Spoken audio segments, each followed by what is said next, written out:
Tata group. Hindustan में शायद ही कोई इंसान होगा जो इस नाम को नहीं जानता, क्योंकि टाटा ग्रुप भारत में ही नहीं पूरे वर्ल्ड में फेमस है। इनके प्रोडक्ट्स जैसे Tata Motors, Tata steel, Tata wash, Tata appliances, Tata salt और भी बहुत आज दुनिया भर में ख़रीदे जाते हैं। लेकिन इनकी शुरुआत इतनी आसान नहीं थी दोस्तों। आज हम इस वीडियो में जानेंगे कि टाटा ग्रुप कब और कैसे स्टार्ट हुआ। दोस्तों, टाटा परिवार एक फारसी धर्म से बिलोंग करता था, जो कि 8वीं शताब्दी में धर्म उत्पीड़न से बचने के लिए पारस, जिसे आज हम ईरान कहते हैं, वहाँ से भारत आए थे। दोस्तों, यह जब भारत आए तो आकर गुजरात के नवसरी शहर में बसे।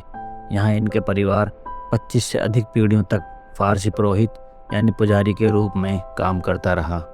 इस परिवार में एक नौजवान था जिन्होंने इस 25 पीढ़ियों से चली आ रही पुश्तैनी परंपरा को छोड़कर व्यवसाय यानी बिजनेस में हाथ आजमाने का सोचा, और उस नौजवान का नाम था जमशेदजी नुसरवानजी टाटा, जो कि टाटा ग्रुप के फाउंडर भी हैं, जिन्होंने टाटा ग्रुप की नींव रखी। दोस्तों, इन्होंने 1868 में मुंबई से अपने व्यापार की शुरुआत की। इस शुरुआत को करने से पहले जब वे 20 साल के थे तो अपने पिता नुसरवानजी टाटा के साथ उनकी ट्रेडिंग और बैंकिंग फर्म को देखते थे, और उस दौरान उन्होंने कई इंटरनेशनल यात्राएं भी की और कपास यानी कॉटन की गहरी समझ ले ली। इसके ठीक 9 साल बाद जब वे 29 साल के हुए तो उन्होंने 21,000 की कैपिटल लगाकर खुद की ट्रेडिंग कंपनी खोली, वही कंपनी जो आज टाटा ग्रुप के नाम से जानी जाती है। दोस्तों, जमशेदजी टाटा ने एक कपड़े की मिल बनाने का सोचा, क्योंकि उस समय कपड़े का व्यापार आसमान छू रहा था, और बस कुछ साल बाद 1 जनवरी 1877 को यह मिल नागपुर में बनके तैयार हो गई। इस मिल को मुंबई में ना बनवाकर नागपुर में बनवाने का एक बड़ा रीज़न है। दोस्तों, जमशेदजी टाटा एक बेहतरीन बिजनेस माइंड थे। उन्होंने नागपुर में इस मिल को इसलिए बनवाया क्योंकि नागपुर में कॉटन की खेती सबसे ज़्यादा होती थी, जिससे कि कच्चा माल आसानी से मिल जाता, और नागपुर एक प्रमुख रेलवे जंक्शन था जहां से तैयार कपड़े को देश के किसी भी हिस्से में आसानी से भेजा जा सकता था। और यहां तक कि वहां पानी और ईंधन यानी कोयला, इनकी भरपूर सप्लाई मौजूद थी। जिस दिन यह मिल तैयार हुई उस दिन महारानी विक्टोरिया को एम्प्रेस ऑफ इंडिया घोषित किया गया। इस ऐतिहासिक दिन को यादगार बनाने के लिए जमशेदजी टाटा ने इस मिल का नाम एम्प्रेस मिल रखा।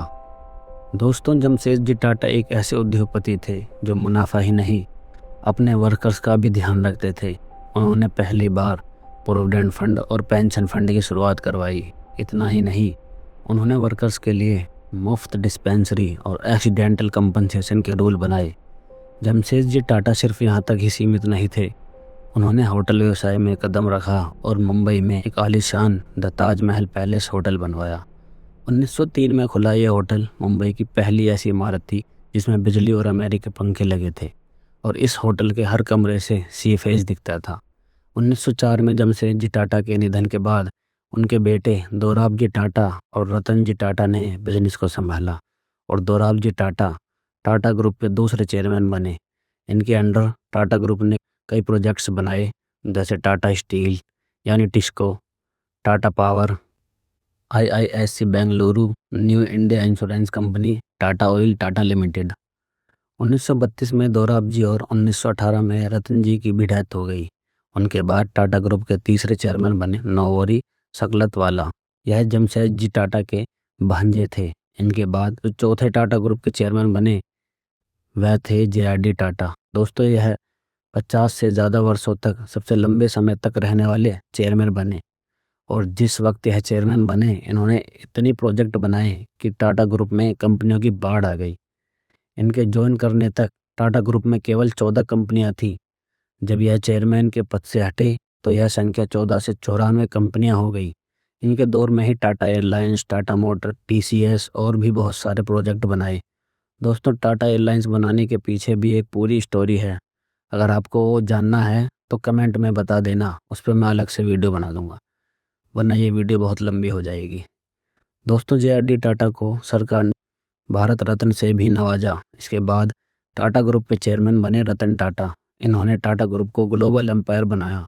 उन्होंने अपने समय में कई प्रोजेक्ट्स को टाटा ग्रुप में जोड़ा, जैसे Tetley, Corus steel, Jaguar Land Rover, Tata Indica, Tata Nano, Tata salt, Tata telecom. दोस्तों, इसमें मैं आपको बता दूं कि यह जैगुआर लैंड रोवर की भी एक दिलचस्प कहानी है।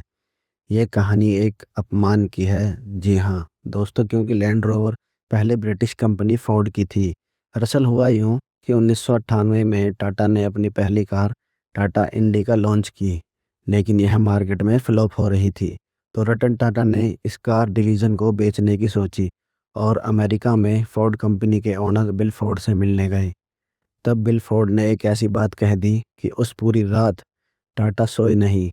बिल फोर्ड ने कहा कि जब कार बनानी आती नहीं तो इस धंधे में घुसे ही क्यों, और आपकी कार डिवीज़न को खरीद के मैं आपके ऊपर एहसान कर रहा हूँ। बस ये बात रतन टाटा को इतनी लगी कि उन्होंने वो डील कैंसिल कर दी और भारत वापस आकर उन्होंने पूरी ताकत टाटा मोटर्स को मजबूत करने में लगा दी।